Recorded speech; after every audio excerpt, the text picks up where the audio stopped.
Good morning.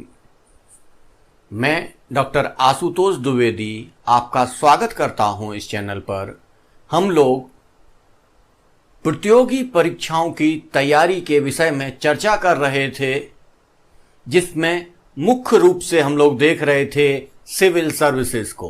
तो civil services में कैसे परीक्षाएं होती हैं, आज हम इसका ये चौथा वीडियो लेकर आपके समक्ष उपस्थित हुए हैं। इसके पूर्व मैंने 3 वीडियो बना दिए हैं, यदि आपने नहीं देखे हैं तो उनको देख लीजिएगा।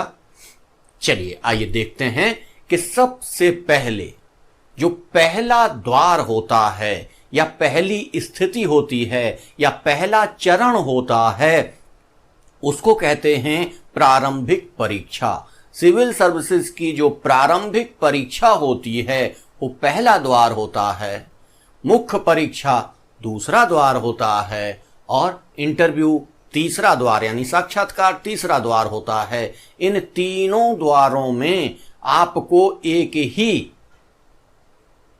सत्र में या एक ही बार में, जिस सत्र में आपने प्री क्वालिफाई किया उसी में मेंस क्वालिफाई करना है, उसी में इंटरव्यू क्वालिफाई करना है, तब आप फाइनली सिलेक्ट होते हैं।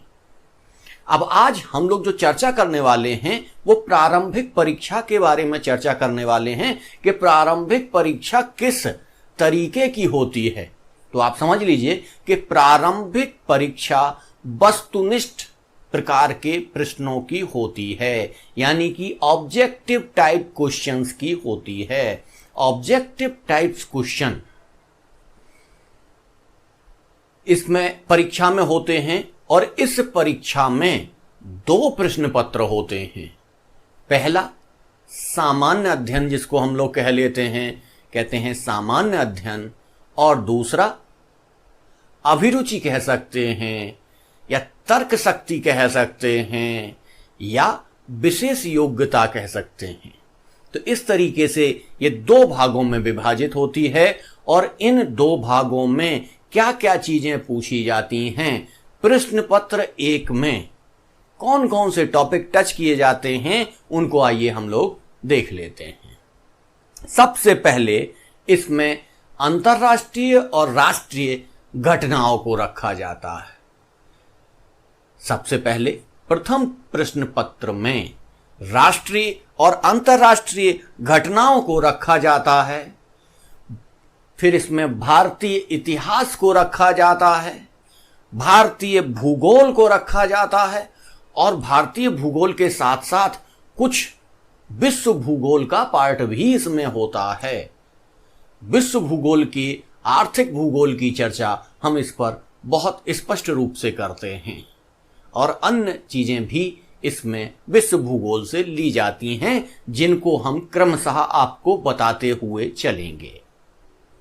इसके पश्चात इसमें भारतीय अर्थशास्त्र भी होता है।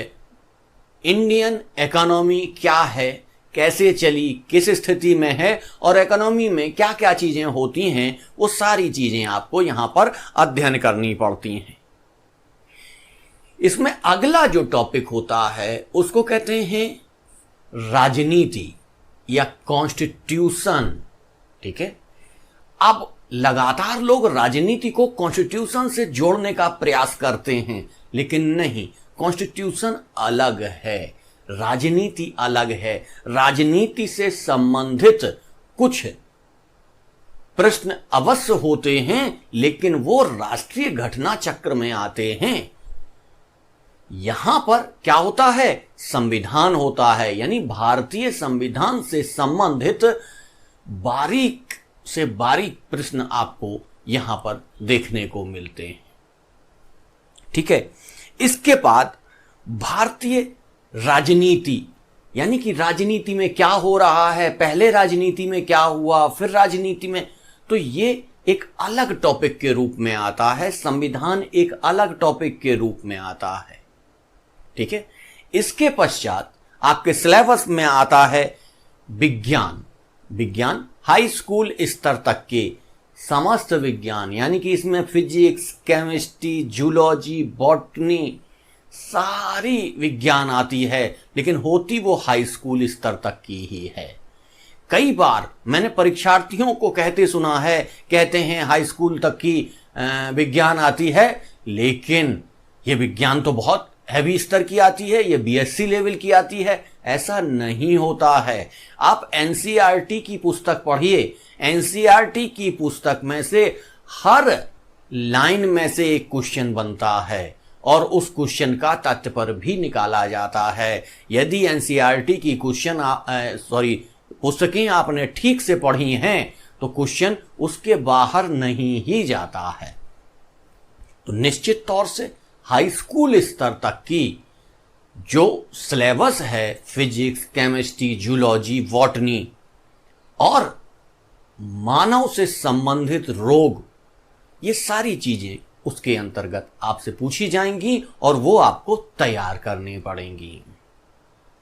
इसका जो अगला पड़ाव है वो पर्यावरण कहलाता है। पर्यावरण इस समय सबसे ज्वलंत समस्या है, इसलिए पर्यावरण से संबंधित विश्व पर्यावरण और भारतीय पर्यावरण और मानव पर्यावरण, इन सब से आपके बहुत सारे क्वेश्चंस आते हैं। जो क्वेश्चंस आपको कहीं ना कहीं आप करते हैं क्या हैं, विज्ञान को और पर्यावरण को मिलाने की कोशिश करते हैं, क्योंकि पर्यावरण में भी कहीं ना कहीं विज्ञान से संबंधित क्वेश्चन पूछे जाते हैं।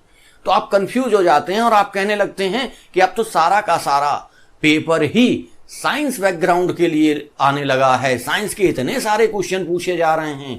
नहीं, आप कैटेगराइजेशन देखिए, साइंस का क्वेश्चन अलग पूछा जाता है और पर्यावरण का क्वेश्चन अलग पूछा जाता है। प्रत्येक क्वेश्चन के प्रत्येक पार्ट से कितने क्वेश्चन लेने हैं ये पहले से आयोग द्वारा निर्धारित होता है और उसी आधार पर पेपर बनाया जाता है और पेपर में उतने ही क्वेश्चन उसके सिलेक्ट किए जाते हैं।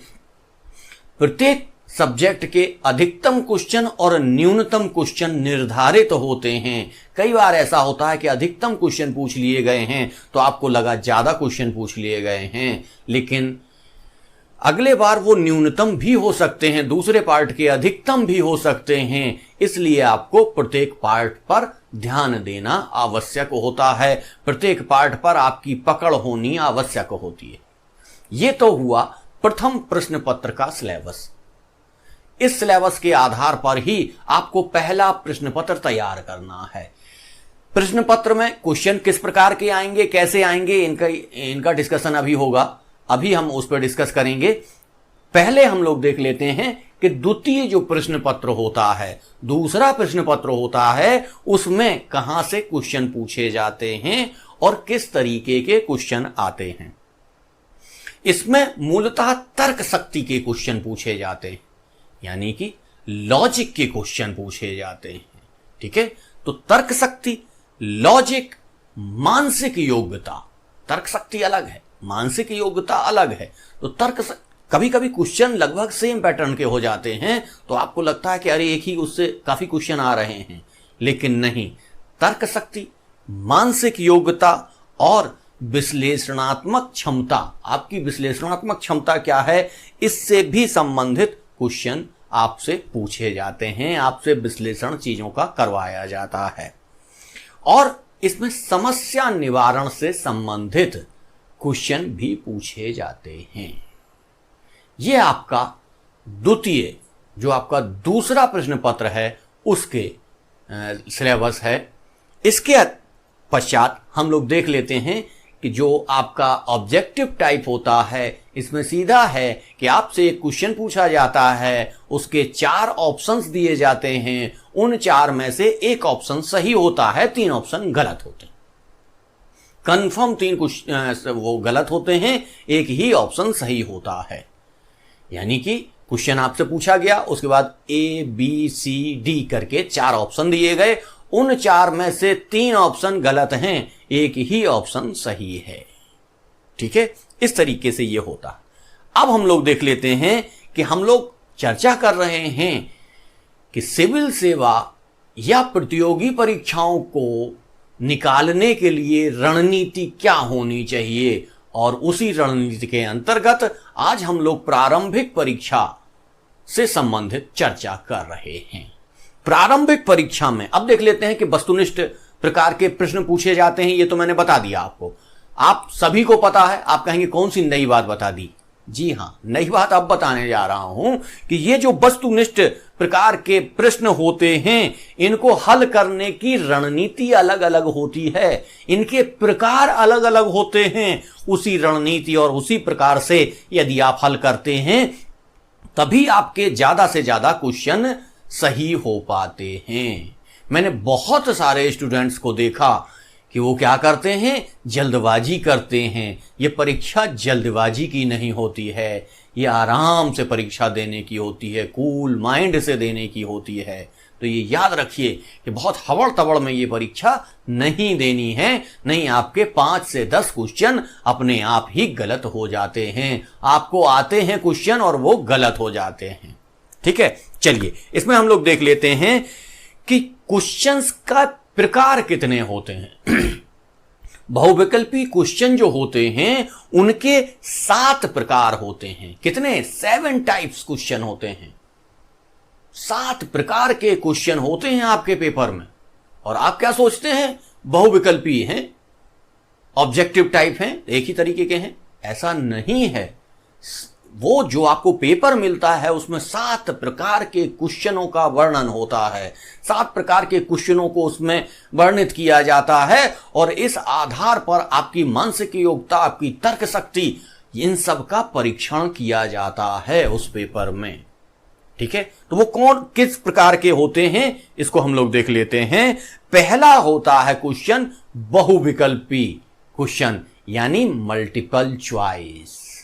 ठीक है, आपसे एक क्वेश्चन पूछ लिया जाता है, उसकी 4 ऑप्शन होते हैं, 4 ऑप्शन में से एक ऑप्शन सही होता है, 3 ऑप्शन गलत होते हैं। हम उसको देखते हैं, देखते ही पहचान जाते हैं कि इसका आंसर ये होगा और हम लगा के उस ऑप्शन को लगा के खुश हो जाते हैं और आगे बढ़ जाते हैं।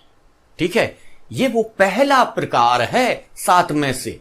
लेकिन हम करते क्या हैं, पेपर हल करते समय सारे क्वेश्चंस को इसी तरीके से डील कर देते हैं। बाकी 6 प्रकार के क्वेश्चन अलग होते हैं, उनको हमें अलग तरीके से डील करना पड़ता है, अलग तरीके से देखना पड़ता है। इसका दूसरा जो होता है वो होता है बहुउत्तरी क्वेश्चन। कौन सा होता है? मल्टीप्लिकेशन। ठीक है, क्या होता है? मल्टीपल सिलेक्शन, यानी कि बहुउत्तरीय। उसमें कई उत्तर हो सकते हैं।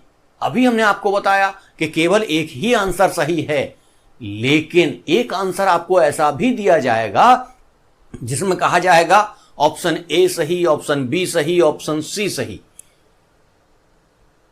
ठीक, यानी कि तीनों ऑप्शन सही हैं उसमें, डी वाले में, तो आपको वो है डी वाला ही लगाना है। हमने क्या देखा, ऊपर वाला क्वेश्चन देखा और वही सही था, वही सही देख के हमने टिक ए कर दिया, लेकिन उसका आंसर क्या है? डी है। यानी कि ये दूसरे प्रकार के क्वेश्चन होते हैं, इनको क्या कहते हैं? बहुउत्तरीय क्वेश्चन। ठीक है, मल्टीपल सिलेक्शन कहते हैं इसको। मल्टीपल सिलेक्शन में कई ऑप्शन ऐसे होते हैं, जैसे 4 ऑप्शन दिए गए हैं, 4 में से 3 सही हैं। ठीक है, और चौथे में उन्होंने दे दिया है कि ऑप्शन ए सही, बी सही और 3 सही, यानी तीनों सही, या लिख दिए तीनों उत्तर सही। तो आपका आंसर क्या होगा? डी ऑप्शन हो जाएगा। ये आपको ध्यान रखना पड़ेगा। अगर आप A option, B option, C option लगा के आए तो आपका क्वेश्चन गलत हो जाएगा। ये आपको एकदम ध्यान रखना है, क्योंकि पहले प्रकार के क्वेश्चन से दूसरे प्रकार का क्वेश्चन बदल गया। अब हम लोग चलते हैं तीसरे प्रकार का क्वेश्चन। ठीक है, तीसरे प्रकार के क्वेश्चन होते हैं कथन और कारण।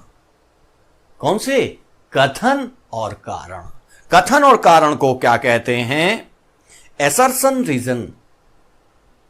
ठीक है, एसर्शन रीजन क्वेश्चन। कथन और कारण, एक कथन दिया गया है, उसका कारण दिया गया है। सबसे ज्यादा मैंने देखा है छात्र इसी प्रकार के क्वेश्चन गलत करते हैं। उसका कारण क्या है? उन्होंने 4 ऑप्शन दिए। 4 ऑप्शन में दिया कि कथन सही है, कारण गलत है, या कथन और कारण दोनों सही हैं, कथन की व्याख्या भी कर रहा है, कथन गलत है, कारण गलत है, कभी कारण गलत है, कथन सही है। इस तरीके से 3-4 क्वेश्चन आपको ऑप्शन दे दिए जाते हैं। बहुत सारे विद्यार्थी कथन और कारण के क्वेश्चन में फंस जाते हैं, क्योंकि कथन क्या होता है? कथन आपको एक दे दिया जाता है और उसका कारण दे दिया जाता है। कहीं ना कहीं ये लगता है कि ऊपर जो कथन है उसी से रिलेटेड ये कारण है, तो यानी कि ये कारण उसकी व्याख्या कर रहा है। लेकिन कभी कभी ऐसा नहीं होता है। होता क्या है? कथन भी सही है, कारण भी सही है, लेकिन कारण क्या कर रहा है? कथन की व्याख्या नहीं कर रहा है। तब हम ऑप्शन बी पर जाएंगे कि व्याख्या नहीं कर रहा है। फिर हमें देखेंगे कि यदि जो कारण है वो कथन की पूरी व्याख्या कर रहा है, थोड़ा सा नहीं जुड़ा है, जब तक पूरी व्याख्या नहीं कर रहा है तब तक हम ऑप्शन ए पर नहीं जाएंगे। ऑप्शन ए पर हम तभी जाएंगे जब हमें लगे कि नहीं, ये कारण पूरी तरीके से उसकी व्याख्या कर रहा है। अगर वो थोड़ा सा जुड़ा हुआ है तब उसको व्याख्या नहीं मानेंगे। कई बार क्वेश्चन सीधा सीधा रख देते हैं कि कथन अलग सही होता है, कारण अलग सही होता है, तो सीधा समझ में आ जाता है ये ऑप्शन बी है, इसको लगा के निकल जाते हैं। लेकिन कई बार ऐसा होता है कि जो कारण होता है वो कथन से थोड़ा सा जुड़ा हुआ होता है। जब थोड़ा सा जुड़ा हुआ होता है तब हमें लगने लगता है कि ये व्याख्या कर रहा है, लेकिन वो व्याख्या नहीं करता है, तब भी ऑप्शन बी ही होता है। लेकिन हम क्या करते हैं? उसको ऑप्शन ए लगा के चले आते हैं और वो क्वेश्चन हमारा गलत हो जाता है। तो यहां बहुत कायदे से, बहुत ध्यान से पढ़ने की आवश्यकता है। क्या ये वाकई कारण कथन की व्याख्या कर रहा है? अगर नहीं कर रहा है तब हम ऑप्शन बी लगा के चले आएंगे। और अगर एक गलत है तब तो व्याख्या का कोई मतलब ही नहीं है, तब आंसर सी और डी में से एक होगा। तब हम देख लेंगे कौन सा गलत है। जो गलत है उसका भी दिक्कत वहीं आती है जहां ऑप्शन ए और ऑप्शन बी में हमें सिलेक्ट करना पड़ता है। ऑप्शन ए और बी को सिलेक्ट करते समय बहुत सावधानी से ध्यान रखिए कि अगर थोड़ा सा जुड़ा हुआ लगता है तो निश्चित तौर से आप ऑप्शन बी पर जाइए, ऑप्शन ए पर मत जाइए। ऑप्शन ए तभी माना जाएगा जब कारण पूरी व्याख्या करता हो उस कथन की, तभी ऑप्शन ए सही होगा। मैंने आपको बता दिया है, अपना परिचय भी दे दिया है कि आयोग किस प्रकार से प्रश्नों को निर्धारित करता है। मैं कहीं ना कहीं इसमें सम्मिलित भी रहता हूं। एक एक्सपर्ट ही बता सकता है कि प्रश्नों के आंसर किस प्रकार से देखे जाते हैं, उनको कैसे सिलेक्ट किया जाता है और उनको कैसे आपको आकलन करना चाहिए। ठीक है, तो स्पष्ट समझ लीजिए कि ऑप्शन ए और बी में समस्या आए तो जैसा हमने बताया है आपको उसी प्रकार से वर्णन करना है। ठीक है, तो ये तीसरे प्रकार का हुआ।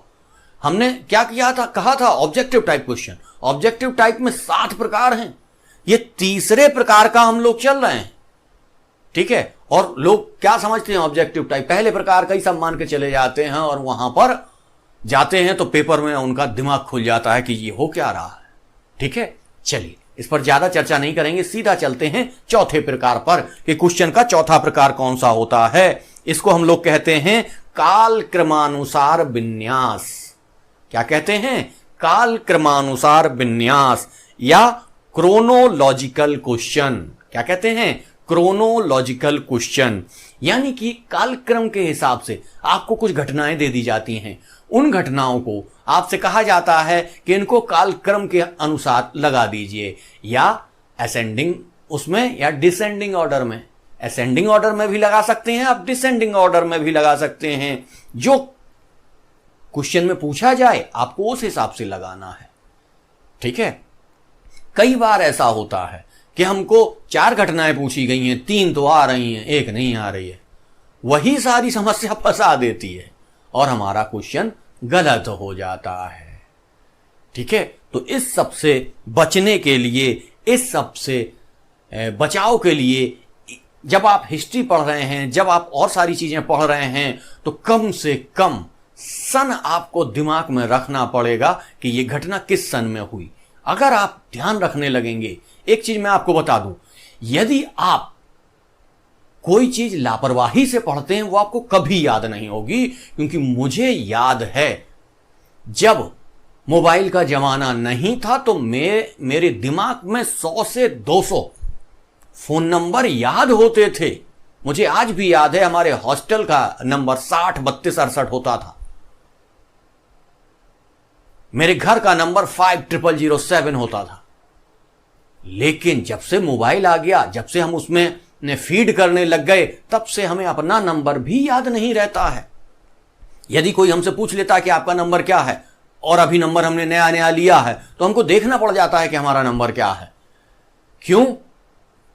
पहले ऑप्शन नहीं था फीड करने का, तो या तो हम कहीं लिखते थे, लिखने से अच्छा डायरी कहीं छूट जा रही है, कुछ हो जा रहा है, तो हम क्या करते थे, उसे रट डालते थे, दिमाग में लगा देते थे। यहां आपको वही करना है। अगर ये क्वेश्चन हल करने हैं तो आपको सन अपने दिमाग में लगाने पड़ेंगे। जब आप पढ़ रहे हैं, उस घटना को पढ़ रहे हैं, तो दिमाग में वो सोच के चलें कि ये घटना किस सन में हुई थी। तो निश्चित तौर से तिथियों के बारे में कम क्वेश्चन पूछे जाते हैं, बहुत कम। बहुत कोई योग्य ऐसा विशेषज्ञ होगा जो ऐसे क्वेश्चन रखता होगा। वैसे सन के आधार पर ही क्वेश्चन रखे जाते हैं। लेकिन मैं ऐसा भी नहीं कह रहा कि कभी नहीं रखा जाता, कभी कभी रखा जाता है। लेकिन हम बाउंसर की तैयारी नहीं करते हैं, हम ब्लेंडर की तैयारी नहीं करते हैं। ब्लेंडर चूक जाए कोई बात नहीं। क्योंकि मैं आपको बताऊं, मैं जब एग्जाम दे रहा था तो तैयारी करते समय एक दूसरे से क्वेश्चन पूछ लिए जाते थे। हमारे सीनियर बैठे हुए थे, तो मैंने कहा सर क्वेश्चन बताइए। बोले क्या? हमने सचिन तेंदुलकर के सपने में, सचिन तेंदुलकर किसको सपने में जाके डराता है? उस समय ये बहुत हिट हुआ था। तो उन्होंने कहा कूड़ा मत फेंको, ये कूड़ा क्वेश्चन है, कूड़ा मत फेंको, हमारा ये क्वेश्चन गलत हो जाने दो। और वो क्वेश्चन एमपीपीसीएस के उसमें आ गया था परीक्षा में। फिर मैंने लाके दिखाया, हमने सर कूड़ा नहीं था, देखो क्वेश्चन आया है। तो क्वेश्चन, तो उन्होंने वही कहा। तब सीनियर समझाते हैं, एक मेंटर के तरीके से समझाते हैं, गाइड के तरीके से समझाते हैं कि आपको ब्लंडर क्वेश्चन की तैयारी नहीं करनी है। ब्लंडर क्वेश्चन तो कहीं से भी आएगा और कैसा भी आएगा, एक क्वेश्चन गलत हो जाएगा। मैं कहता हूं 10% क्वेश्चन गलत हो जाएंगे, हो जाने दीजिए।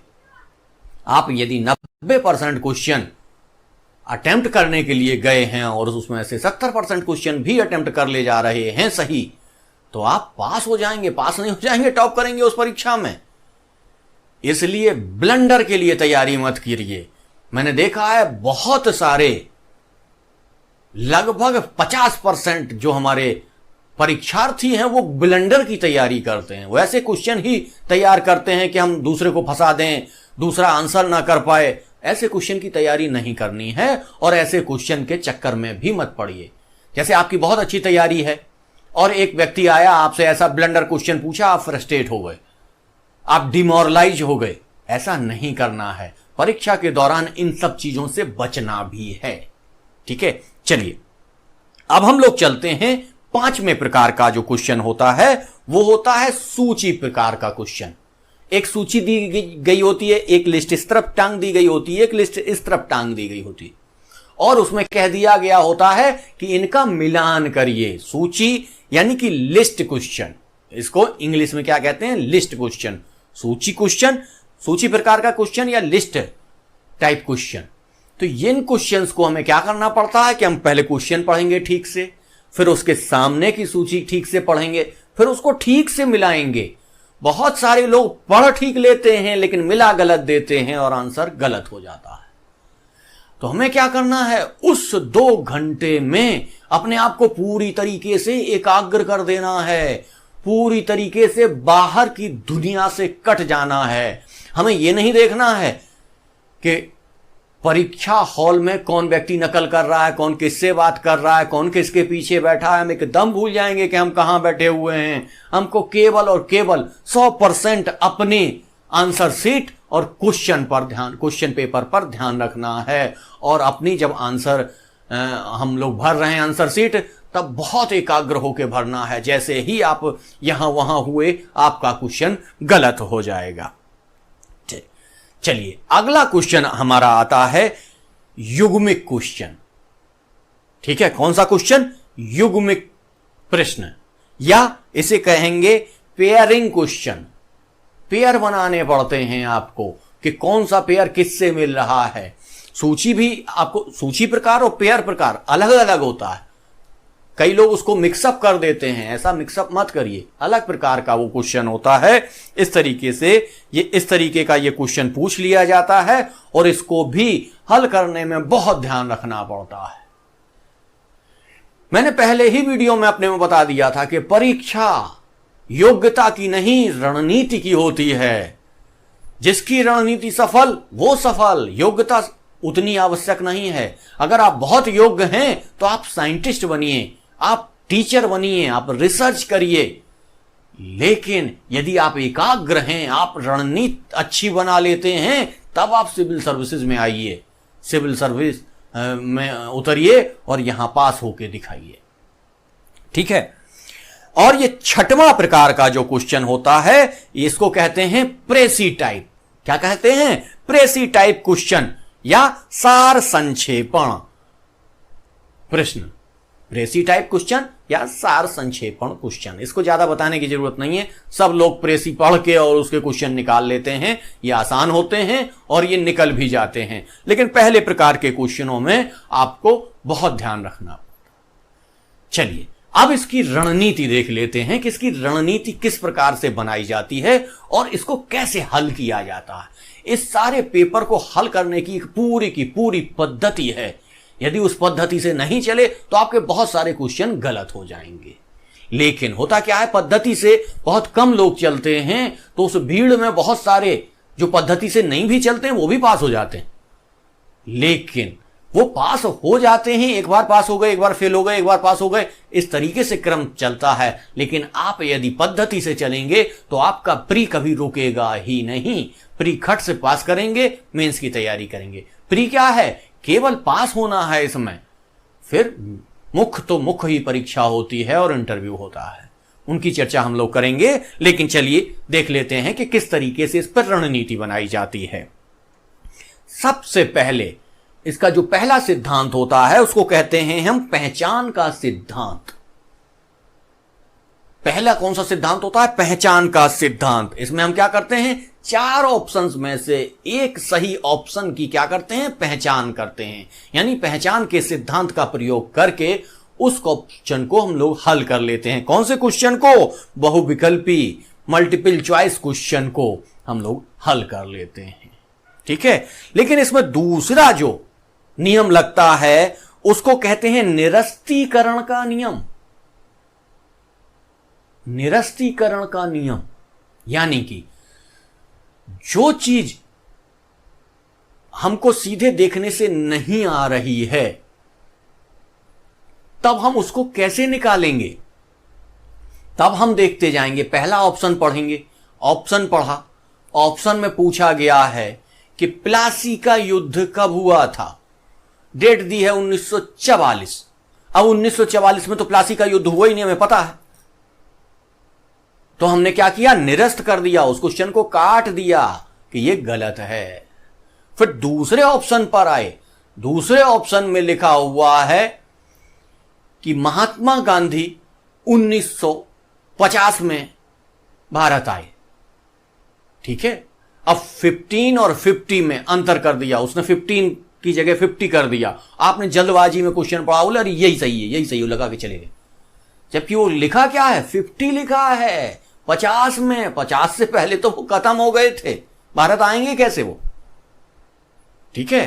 तो ये आपको ध्यान रखना है। तो यहां पर भी जब आप ठीक से देखेंगे तो आपको लगेगा ये क्वेश्चन गलत है, उसको भी काट देंगे, उस ऑप्शन को भी काट देंगे। तीसरा ऑप्शन देखेंगे। तीसरे ऑप्शन में भी कोई ऐसा ही चीज दी गई होगी जो आपको समझ में आ जाएगी कि अरे ये तो एकदम गलत है। जब हमने 3 को हटा दिया तो चौथा अपने आप में सही हो जाएगा। हमने आपको पहले बताया 4 में से एक तो सही है ही, कंफर्म। तो हम दूसरा सिद्धांत कौन सा लेते हैं? निरस्तीकरण का सिद्धांत।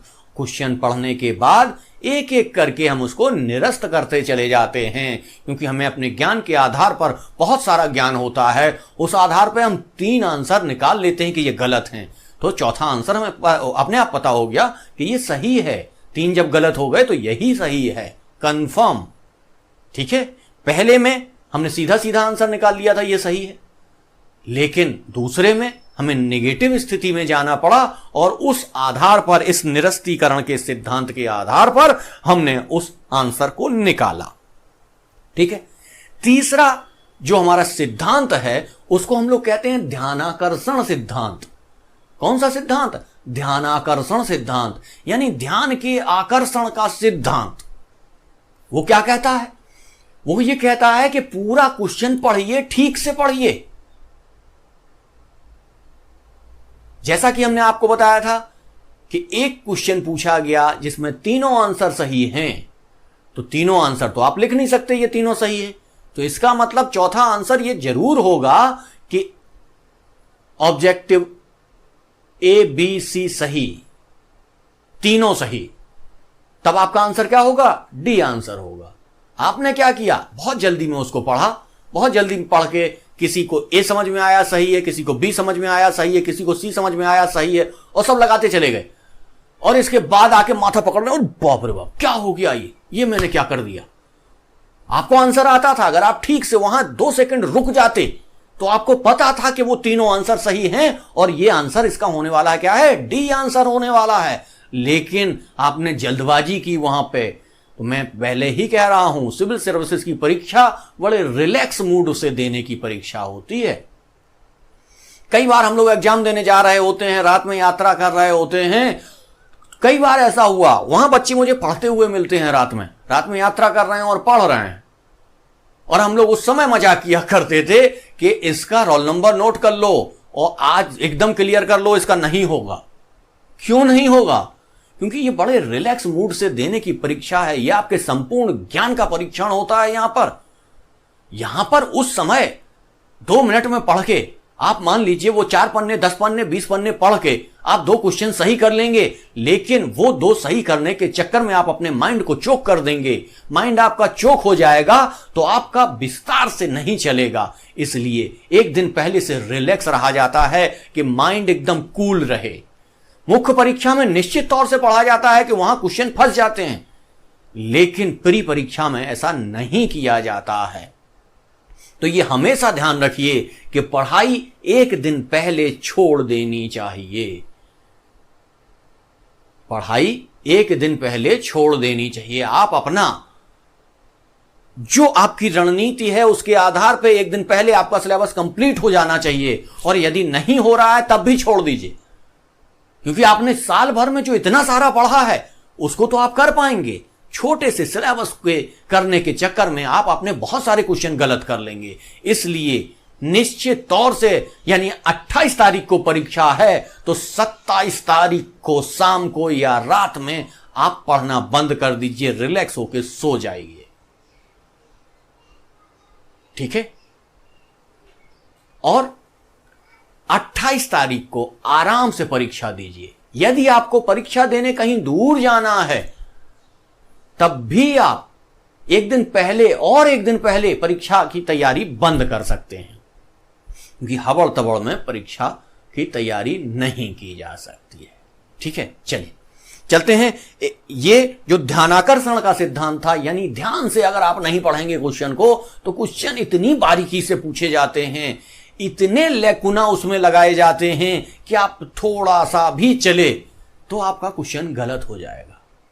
मुझे याद है, मैं सिविल सेवा की परीक्षा में बैठा था और मुझसे पूछा गया क्वेश्चन, तो मुझे नहीं याद है, लेकिन मुझसे पूछा, जब वो क्वेश्चन मुझे थोड़ी सी फ्रेमिंग उसकी याद है कि आप भूमध्य रेखा से इतने डिग्री यहां चले, इतने डिग्री यहां चले, इतने डिग्री यहां चले, इतने डिग्री यहां चले, यहां पहुंच के आप यहां पहुंचे और यहां पहुंच के आपने एक भालू देखा,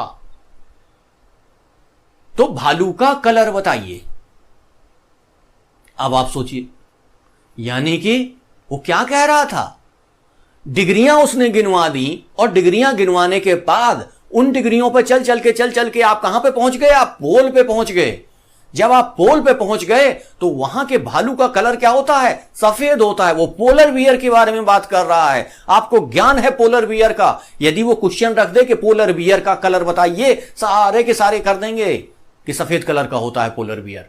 लेकिन उसने क्या किया? उसने आपको नक्शे का ज्ञान कराने के लिए कि आप नक्शा पढ़ें, किस तरीके से, कितने अक्षांश आप कहां गए, कितने देशांतर आप कहां घूमे, उत्तर में घूमे, दक्षिण में घूमे, फलाना घूमे, वो सारा घुमा के उसने आपको पढ़वाया। करीब 2 मिनट पढ़वाने के बाद आपको चक्कर आ गया, अरे यार पता नहीं क्या पूछ रहा है, इस घूमने से और भालू से क्या मतलब है? अरे घूमने से और भालू से क्यों मतलब नहीं है भैया? आपको पोल पे भेज दिया उसने घुमा घुमा के, और आप बताइए पोलर बियर किस कलर का है। तो वही होता है, आपसे नॉलेज एकदम छोटी सी पूछी जाती है, लेकिन इस तरीके से पूछी जाती है कि आप परेशान हो जाते हैं, आप इरिटेट हो जाते हैं। हां, जिन बच्चों का चंद्रमा खराब होता है वो जल्दी इरिटेट होते हैं। उनका चंद्रमा यदि नीच का होता है तो वो उनकी स्थितियां और खराब होती हैं। प्रत्येक कार्य को बहुत इत्मीनान से करना पड़ता है, बहुत आसानी से करना पड़ता है। अब आप कहेंगे चंद्रमा नीच का और क्या, अरे ये ज्योतिष की बात है, ये कभी बाद में करेंगे। चलिए अब देख लेते हैं इसका चौथा सिद्धांत क्या है। चौथा सिद्धांत है अपने प्रश्न बनाएं। यानी कि आप जब तैयारी कर रहे हो तब तैयारी करते समय आपकी तैयारी का एक पैटर्न होना चाहिए। यानी आप मान लें कि आप ही परीक्षक हैं, तो आप अपने जो दूसरे व्यक्ति हैं, दूसरे जो छात्र हैं, उनको अगर आपको पेपर बनाने के लिए दिया जाए तो आप कैसे पेपर बनाएंगे, उसका क्या आंसर होगा, तो आप अपने से एक क्वेश्चन का निर्माण करिए और उसका आंसर तय करिए। अगर आप यह कार्य करना सीख गए तो प्रारंभिक परीक्षा आपके लिए खेल होगी, मजाक होगी, मैजिक होगा। कभी आप करके देखिए। हिस्ट्री पढ़ रहे हैं तो हिस्ट्री पढ़िए, उसी टॉपिक को पहले पढ़िए, फिर उसको बंद कर दीजिए, किताब को बंद कर दीजिए और उसमें से क्वेश्चन बनाना प्रारंभ करिए। क्वेश्चन बनाइए, उसका आंसर अपने से, चूंकि अभी आपने पढ़ा है तो आंसर उसका तुरंत आ जाएगा आपको, तो वो आंसर अपना लिखिए, क्वेश्चन के साथ लिखिए। जब आप वो क्वेश्चन लिखते जाएंगे, क्वेश्चन बनाते जाएंगे, तो क्वेश्चन बनाने वाला कोई अंतरिक्ष से थोड़ी आता है, कोई दूसरी दुनिया से थोड़ी आता है, कोई पोलर बियर थोड़ा है। आपके ही बीच में रहने वाले लोग उन क्वेश्चंस का निर्माण करते हैं। तो समाज में जैसा आप सोचते हैं वैसा ही वो भी सोचते हैं, लेकिन उस प्रक्रिया में ढलिए, तो उस प्रक्रिया में आइए। तो यदि आप उस प्रक्रिया में ढलते हैं, उस प्रक्रिया में आते हैं, तो निश्चित तौर से आप अपनी परीक्षा में सफल होते हैं और अपने सफलता का परचम लहराते हैं। आज हम लोगों ने कुछ अध्ययन प्रारंभिक परीक्षा के बारे में किया। इसका विस्तार से फिर भी चर्चा कभी करेंगे, लेकिन आज वीडियो काफी बड़ा हो रहा है, इसलिए इसको यहीं तक रखते हैं। हां, जिन छात्रों ने हमारे चैनल को सब्सक्राइब नहीं किया है तो प्लीज चैनल को सब्सक्राइब कर लीजिए। वीडियो अच्छा लगा है तो लाइक करिए, और यदि आप चाहते हैं कि आपके मित्रों को भी इससे लाभ हो तो इसे अधिक से अधिक शेयर करिए। कल एक नई चीज के साथ पुनः उपस्थित होऊंगा, तब तक के लिए धन्यवाद।